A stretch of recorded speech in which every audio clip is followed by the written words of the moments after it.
Et si je vous dis Corto Maltese, est-ce que ça vous parle? Je pense que oui, hein, c'est un nom qui, en matière de bande dessinée, fait date, fait école. Par contre, si je vous dis Hugo Pratt, moins là déjà. Moins parce que, bien sûr, beaucoup d'entre vous savent qu'il s'agit du créateur de Corto. Par contre, eh bien, son histoire, elle n'a rien à envier à son personnage.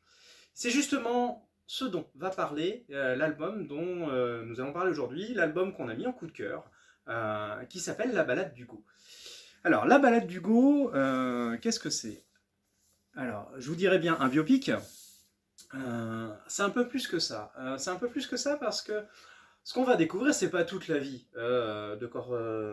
d'Hugo Pratt, c'est pas toute son histoire. On va surtout s'intéresser à la période, sa jeunesse, celle qui va fonder tout simplement sa richesse d'écriture, sa richesse de dessin, ses inspirations, et essayer de comprendre eh bien, comment cet homme, ou plus exactement ce jeune homme qui est un homme en devenir, va au final bercer des générations entières de lectrices et de lecteurs.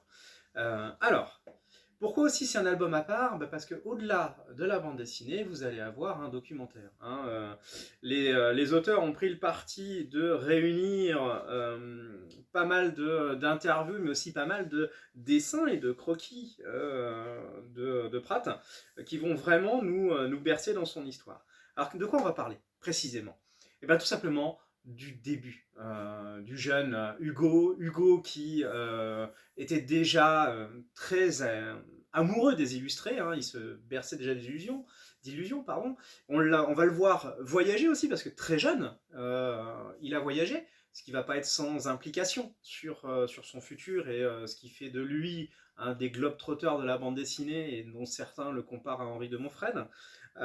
Et bien justement, tout ça va nous être expliqué, tout ce qu'il a vécu, toutes les guerres, parce qu'il y en a eu plusieurs, les aventures, parce que là aussi il y en a eu plusieurs, qu'elles soient amoureuses ou réelles. D'ailleurs, il était très doué pour se mettre dans de beaux draps, dans les deux sens. Et on va suivre justement tout ce qui va forger ce personnage mythique, cet homme qui déjà a un trait à part, mais qui en même temps va nous montrer justement toute la richesse de son histoire. Là encore, ça va être renforcé par le dessin, parce que pour rester dans l'esprit de ce qu'a pu être le dessin de Pratt, et surtout son travail sur ces fameux carnets, eh bien on va avoir un dessin à l'aquarelle. Alors, magnifique, ça nous berce tout de suite dans l'époque, on passe en Inde, qu'on passe forcément il a servi là aussi, qu'on passe pendant la Seconde Guerre mondiale, avec toute sa frontière aussi fluctuante entre le mythe et la réalité, qui n'est pas sans rappeler un peu Stevenson quelque part, et aller plus loin aussi, comment, comme je le disais, il s'est, malgré lui, inventé un petit peu une histoire, et puis surtout comment il a essayé au final toujours d'être édité, ce qui n'a pas été simple. Et bien c'est tout ça qu'on va suivre.